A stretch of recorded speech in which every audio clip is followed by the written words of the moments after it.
Hello and welcome to Let's Talk About Money. Today I have the lovely Andrea Parker with me, and Andrea is a former police detective turned keynote speaker and leadership coach. And she, along with her partner Mel, are the duo behind FunX and WTF, Where's the Fun podcast, which I can't wait to get into. Together, they empower business leaders, entrepreneurs, and high-performing teams to redefine their approach to work, leadership, and life by infusing more fun, joy, and ease into every aspect. They believe that prioritizing fun in life, but that by prioritizing fun in life, we elevate our vibration and raise our collective consciousness. Welcome, Andrea Parker. Yay, thanks. I'm so grateful to be here.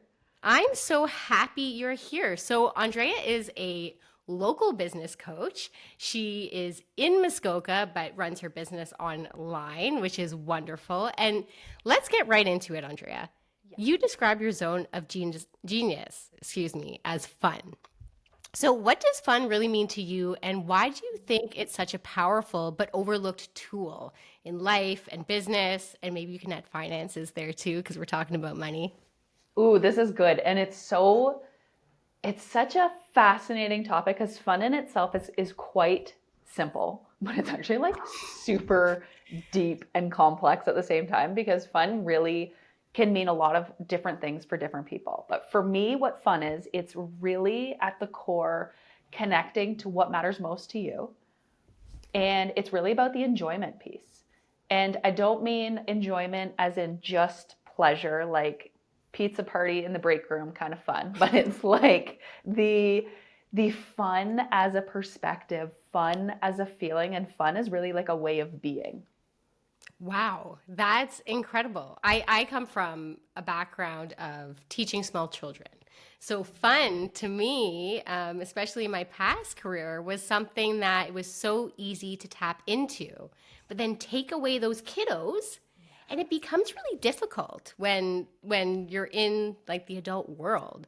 So I'm very interested in how you infuse that into your life and business and into the lives of other people as well. But let's start with a big dream that you had that we were chatting about previously. So we're in Muskoka. We're recording virtually. We're both in Muskoka. You live in a beautiful waterfront home, but you didn't always.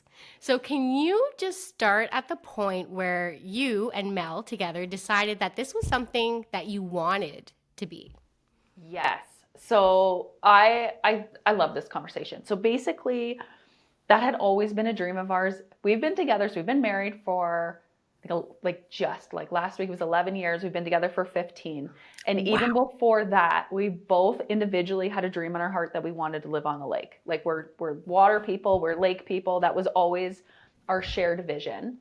And if I were to fast forward, like I was in policing, I followed my heart, I left policing, and that actually helped us to kind of accelerate our goal a little bit in the sense that I wasn't tied to a geographical location anymore. Like I could technically move to the lake, and it always been a 5-year dream of ours. But then we're like, well, we could do it now.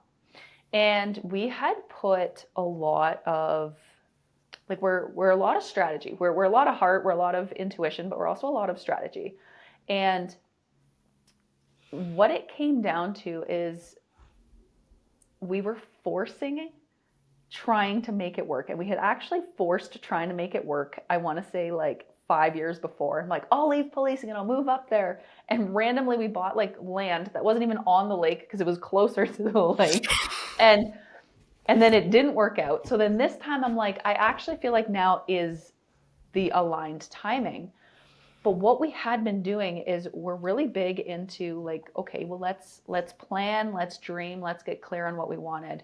And we did. We took a lot of time. I think that's part of the process is first get clear. Like, what is it that you really want? So we had to get clear. Is it a cottage that we want? Is it something that we want to live full time? Like, what is the essence of it?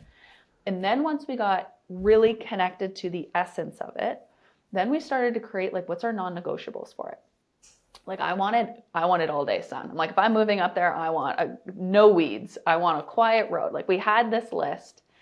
But then we got to the point in our, I would say our journey where there was still a disconnect between how we were currently living and the embodiment of us living on the lake. It really hit me that I was like, the way we're living now is not the same as if we were living on the lake. So we needed to bridge that gap. And it was then that we started to do things differently. So like a real-time example was on our weekends, we'd always be like, how do we get ahead? Like we're very driven. How do we move our businesses forward? How do we do this, this, this, and this? And then I was like, okay, if we lived on the lake, is that what we'd be doing on our weekends? I was like, no, we would be enjoying. So we're like, what is the essence of us enjoying? And we're like, why don't we just embody that now? And we started to take little simple things, like some of the favorite things we would do is we went and we bought, we called them Muskoka jackets. So basically like plaid jackets from like, I don't know, Mark's Work Wearhouse, something like that. And we would wear those. We're like, okay, so we got our Muskoka jackets. Then we got kayaks, and we lived in Dundas. So just outside of there, there's a conservation. So on the weekends, what would we do if we were in Muskoka? We'd be kayaking. So we would go, we'd kayak, and we pretended that we were in Muskoka. Then we'd come home and we'd have like this great bonfire. So we'd sit outside, and instead of what we usually do, we'd talk about how do we get ahead? How do we move up north?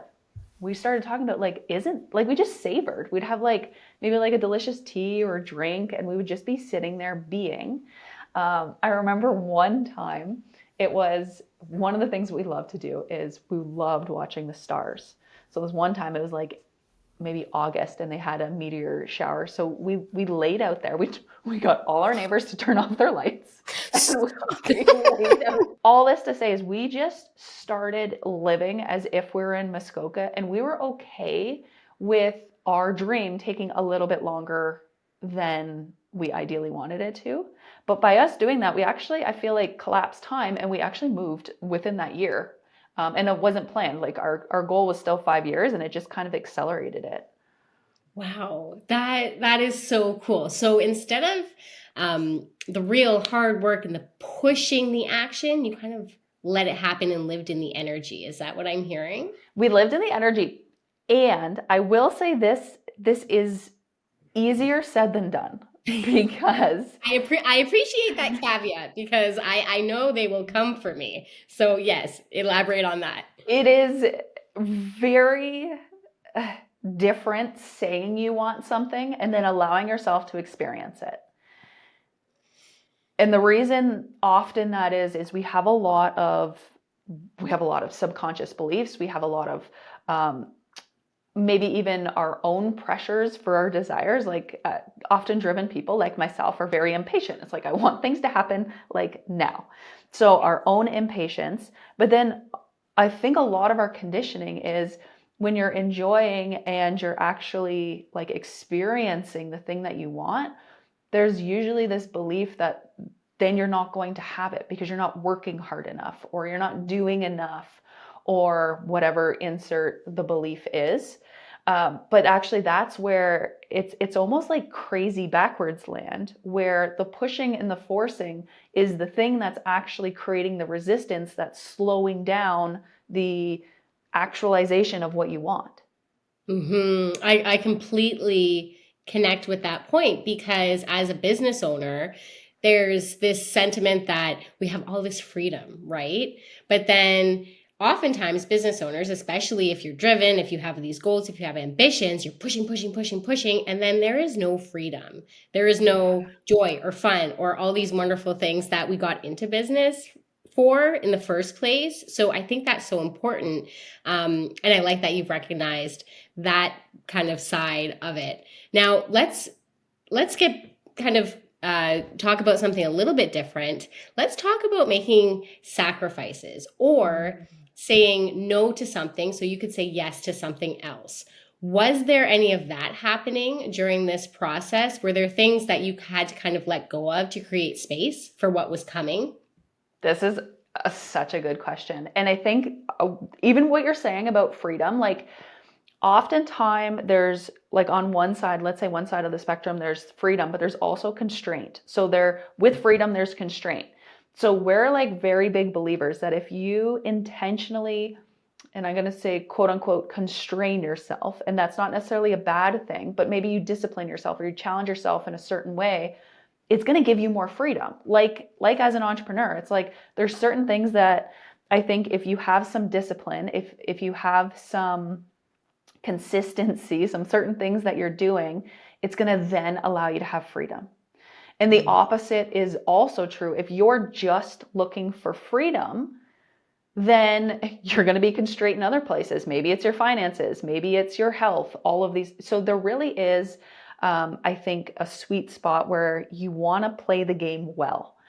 And I would say it took us a while because Mel and I were maybe more on the one end of the spectrum where we were very disciplined in how we spent, I would say, even allocated our resources and our finances, because we knew that policing was not the end game. I knew that I was leaving. So if anything, it was very challenging for us outside of our comfort zone to actually spend things on our lifestyle, to spend things on, it sounds so silly now saying it, but like to buy a Muskoka jacket or to buy kayaks, where typically we're reinvesting that money into somehow either freeing me from policing or my growth. So part of it was actually flipping the script for us so that we were actually allowing ourselves to enjoy a little bit more than we were actually used to.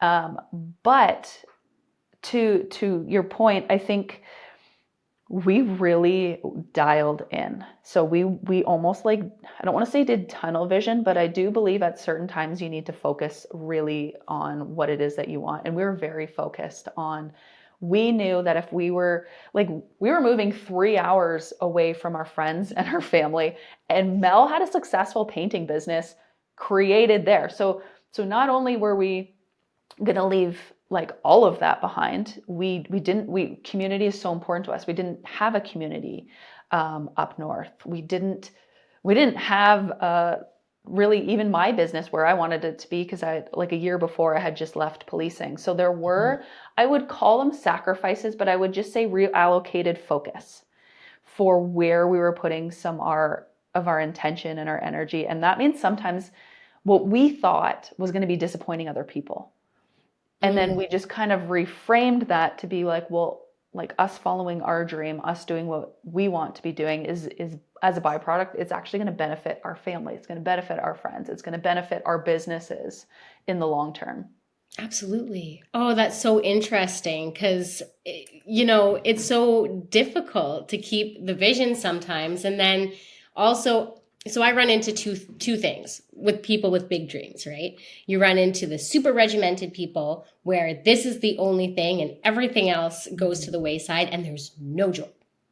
Then there's the other side where we're the dreamers and we're thinking of it. And me and my husband represent two sides of these. You can guess which one is me. And then there's a dreamer who's all fun and no discipline. And there needs to be kind of a melding of both worlds so that you can be successful. And I always say in this podcast, if I were to rename it, it would be called alignment, because really financial success is just alignment. It's being able to spend money on the things you love. And it sounds like you and Mel were also doing some money mindset work in the background, trying to be comfortable with spending money on things you enjoy, which is really the big juicy goal I think that we all have, is to be able to have the funds to do the things we love that bring us joy and bring some fun into our lives. So I appreciate you giving some color to that, because I think it's very easy when you see your story or when you hear your story to think, oh, well, they sat in their kiddie pool with their Muskoka jackets on and in their Muskoka chairs, and then it happened for them. But it didn't just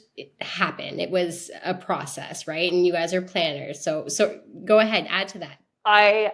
One thing that's popping up, because what you're saying is so true. On looking back, it is very simple. We felt into it, we manifested it. And I think that gets so many people stuck, because there is you still have to get clear. I think that's one of the most important things, is to really admit what you want, get clear, have the alignment, take the aligned action.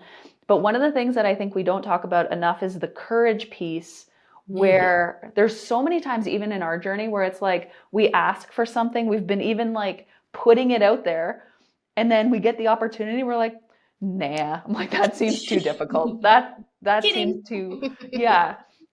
And with the house, if we were to really go a step further, and Mel and I say this all the time, so maybe it's part of our belief, and because we're speaking out loud, it happens, but we, I think, are willing to do things that most people aren't willing to do. And because of that, we get to experience things that not everybody gets to experience. But if we were to use the house as the example, so yes, we did those things to start playing in the energy of it, which I think is very important, because then you can start like vibrating with it. You're in the vibration of what you want. You can feel it. Then you can start to see it. And if you can see it, then you can start to make it happen. But through that process, it was also during the time when it was like insane. It was during COVID. So like insane house prices. So you can imagine everybody wants to move up north during this time. Mel and I have been looking, like I would say like seriously for probably a year, and we had missed out on so many different options to buy. We just kept getting purchased out of the market. And then I was like, another part of it was I actually felt like we were supposed to sell our house first and then move, which makes no sense on paper. And this is where part of it, I do believe, is you get clear, you take action, and then at a certain point, you just got to follow your heart. And it was scary because Mel was obsessed with her house. She loved our house. It's not like we were leaving because we had to. It's because we wanted to. So we put it up on the market, and I just knew that if we sold our house somehow, some way, at some point, we would find our house in Muskoka. So we listed it. We found a place to stay for like a week while our house was being, and this isn't for the faint of heart, even for us. We're like, this is silly. And we had done a lot of work on this, like our own money mindset, our own beliefs, our own stuff, but we also were kind of like really holding the vision that we would get what we wanted. And then we had a really great showings at our place, and we ended up selling really well, and we sold. And then 12 hours later, we bought privately. Okay, so I'm just going to stop you right there for a second. So people who are not familiar with real estate, nobody was selling privately at this time because there was like bidding wars and people wanted to get the maximum that they could for their homes. So this is not common. A private sale, especially at that time, is not common. Go ahead. And it was literally everything we had on our non-negotiable list and our dream list for what we wanted. So it was like property. Pardon? In the property had in the property itself. So we had sold high, we bought private, and so here's the kicker. Because we bought privately, they were going through a divorce. So they had renovated the house majorly. So they had lifted it up, they did a major renovation, but they hadn't finished it, which was like perfect for us because we're like, we get to go in and make it our own, which But how did you get financing? So this is the part where I'm like, we're willing to do things that most people aren't willing to do. So we said yes. And we had the caveat of we had a month and a half to take a shell of a house. So it was maybe 10% done. Like there's no floors, no ceilings, no kitchens, no water, no stairs to get into the house. So then we renovated the house that we don't own yet, hoping that we'll get it to 98% complete so that we can then get a mortgage on the house. In COVID, 3 hours away from where both of our businesses were. And we did it. And we believed in ourselves. So this is why I said, like, yes, you have to manifest it. Yes, you have to do things, but then you have to have the courage to really go for it. We knew worst case scenario, we would just get a private mortgage for 6 months. We did not want to do that because it would have been not what we wanted to pay for a private mortgage. But we knew worst case scenario, we could do that. Exactly. And that's something that I do. Well, obviously I deal about with this with my clients. And whenever I'm talking to anybody about money and they have a big juicy goal, it's like you need to know plan A, B, and C. Perhaps plan A plus will come along while you're doing this, but you need to know the worst case scenario, especially when we're taking financial risks like that. So I absolutely appreciate you adding that little bit at the end where you did know what would happen if the house didn't reach 98%, because sometimes these things happen. Life happens. That doesn't mean that the goal is lost. I mean, it's not over until it's over, right? Totally. And we're willing to be, and I think that's part of it. It's like having someone that you trust and that you know your options, you know worst case scenario, and also being willing to be creative. Like we had to be a little creative too, because it was we're both basically, I had left policing, so now we're both self-employed. And in order to get, just based on the time of year, we had to file as early as we possibly could for our taxes. And there was a window where we had to get our taxes back in order to then also apply for the mortgage. So we needed literally everything to line up perfectly. And then I locked us out of our CRA account. And if you've ever been locked out of CRA, it is the worst case scenario because they mail it to you and it takes 10 days. And I'm like, can you not just tell me over the phone? So anyways, on the 11th hour, we got our taxes ready to go. Our house was appraised. We got all the, and like, even it was insane because like kitchens usually take like 2 months to come in. We had 4 weeks. I'm like, you need to figure it out how to get it here. We would do like, basically we were willing to do whatever it took to make it happen. And yes, it's a little extra work and intention for a little bit of a time, but now like honestly I'm so grateful. Like it's beyond anything we could have imagined. I think because we were willing to take a little bit of a risk. Yeah, and be flexible. I mean, the goal remained, right? Throughout this whole story that you're telling us, it was always the same goal. The plan changed, and this is, again, something that I speak about all the time, is you have to be committed to one. And it's worth being committed to the goal. Yes, follow the plan, but you can't be so fixed in your mindset about following that plan, because also it's 2025 and the world's a little bit on fire. So things change. And if you want what you want, you have to be willing to do the work and be flexible. That's kind of the name of the game. It's true, because my original thing when we moved up north, and it probably wasn't a realistic component, is like, not only did I want to move to the lake, I wanted to be completely mortgage free. And that wasn't the case. We just ended up swapping our mortgage basically for our last house, which I'm like, I'm in for that. But yeah, I think being flexible and then having a great team, like it makes you feel safe. Like I'm sure that's one of your superpowers. And I think it's so cool that even your background from teaching, like that is, I think, one of the important things is that you make people feel psychologically safe for them to then go out and actualize the dream. Yeah, you're absolutely right. I'm part mortgage professional, part project manager, part therapist, but I love it. I love it all. It's great.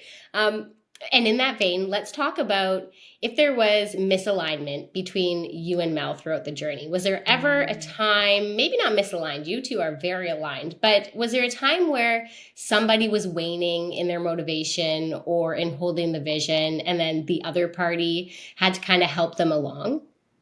I think for Mel and I, I think probably similar to you and your partner, where I'm more of the dreamer in the relationship. I'm more of You're the fly on the string. Yes, and Mel is definitely practical. And it was actually, it took a bit in order for her to even be open to moving. She was so grounded in the house that we were currently in that she's like, it's not happening. And then eventually she just started to see the vision as well. And she's like, okay. But I didn't force her to do that. I would say where I think we really worked in our communication is making each other feel safe. Mm-hmm. So there were certain things that I would really push for. Like I pushed for, I wanted a nice kitchen. I wanted quality floors. There's certain things that we joke that she's usually like 3 months behind on my ideas. I have the idea and she's like a no until she's like, this is a great idea. I'm like, I know this very well. I know this feeling very well. Yes. I'm like, if you could just catch up and be on the same timeline, that would be ideal. So I would say it's more the little things and learning how to kind of navigate that together that has been I would say one of the things that it's not really related to the house itself, but was also, I think, a challenge as we were navigating is she made the decision to also not build her painting business up here at the time. I had an online coaching business and she's like, it was doing well. So she's like, I'll support you in that. So she was so used to, her identity was fixed to doing, like, she loves doing things with her hands. So then to not have that as her outlet, and then she comes into the coaching business, we had to figure out how to be in business together and do the renovation. I think that was almost trying to figure out like how we fit almost as like what do we, because I didn't want it to just be my business and then she's an employee in my business. I wanted it to be a co-creation. So it actually took us a while to kind of navigate being in business together. But more so from a place we wanted to be equals. We wanted to be co-creators. Well, I will say that having attended one of your events, you guys are very much like two cogs in a clock kind of moving together. And it's amazing to see what you guys have done with the business.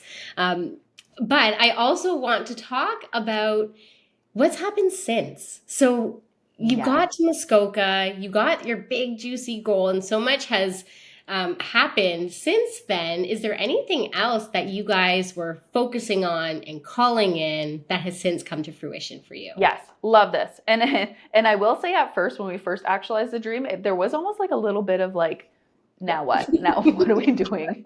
And it took us a bit to almost like, okay, what do we play? What's the game we want to play now? And then really, so since we moved up here in I would say 2021, I think a lot has evolved since then. So she came fully in to our business. We actually, I would say, closed my traditional coaching business. We created the Fun Experience, which is really about, it's really at the core co-creation, not just between Mel and I, but like I really do love the co-creation aspect among just entrepreneurs, high-performing humans, professionals. And then from there, we come almost full circle. Well, through that experience, what we realized we also love is I actually love the one-on-one coaching and I love speaking. So now I'm going out on my own again to create my own thing in addition to the Fun Experience, where it really is focused on helping leaders and just humans who want to live a great life to do it with more joy and more fun. And from that, it's just recently, I want to say like maybe in the past month, Mel admitted, she's like, you know what? I miss my painting business. She goes, I love it. So that's why she was supposed to be on this podcast, but she had a really great opportunity to help someone out with a job. So she has officially started her painting business back up in Muskoka. That's amazing. And you know what? You're leading me right into my last question there, Andrea. Tell us, where can we find the Fun Experience? Where can we find you? Where can we find Mel? Tell us all the things. I know my guests are going to want to get a hold of you guys. Yes, amazing. So for me, Andrea Parker Coaching has my contacts, my information, my website, and then it also has FunX on there as well. So it's super simple. You can just go to FunX or just funx.ca. And then for Mel, I would say the best place to connect with her is probably going to be Instagram. So I think hers is I am Mel Mills on Instagram. I never thought I'd say this, but I'm loving LinkedIn. So if you're on LinkedIn, come find me on LinkedIn. It is like actually fun for me. We love LinkedIn. Yes. Like so fun. So come chat with me there. Absolutely love it. Yeah, it's been fun. That's amazing. So all of you go rush out, tell Andrea what you loved about the episode. And if you have questions about how to get more fun into your life, more joy, I'm sure she would be happy to have a conversation with you. Thank you so much for coming to speak with me today.